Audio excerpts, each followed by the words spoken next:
వేసవి రాత్రి fan full స్పీడ్లో తిరుగుతూ ఉంటుంది. ఒక్కసారిగా లైట్ ఆఫ్ అయిపోతుంది. మొత్తం వీధి నిశ్శబ్దంగా మారిపోతుంది. కరెంటు పోయింది అని పిల్లలు ఆనందంగా బయటికి పరిగెత్తుకుంటూ వస్తారు. అమ్మ క్యాండిల్స్ వెలిగించి వరండాలో పెడుతుంది. నాన్న కుర్చీ తీసుకుని ఇంటి ముందు కూర్చుంటారు. కొద్దిసేపట్లోనే పక్కింటి వాళ్లంతా బయటికి వచ్చి కలిసి మాట్లాడుకోవడం మొదలుపెడతారు. ఎవరో జోక్స్ చెబుతారు, ఇంకొకరు పల్లె రోజుల కథలు చెబుతారు. ఆ నవ్వుల శబ్దం వీధంతా మార్మోగిపోతుంది.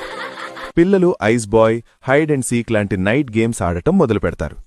చల్లటి గాలి మెల్లగా వీస్తూ వేసవిరాత్రి ప్రత్యేకమైన వాసన చుట్టూ వ్యాపిస్తుంది. ఆకాశంలో వేలాది నక్షత్రాలు మెరుస్తూ అద్భుతంగా కనిపిస్తాయి. అప్పుడే నానమ్మ చంద్రమ్మ కథలు చెప్పడం మొదలుపెడుతుంది.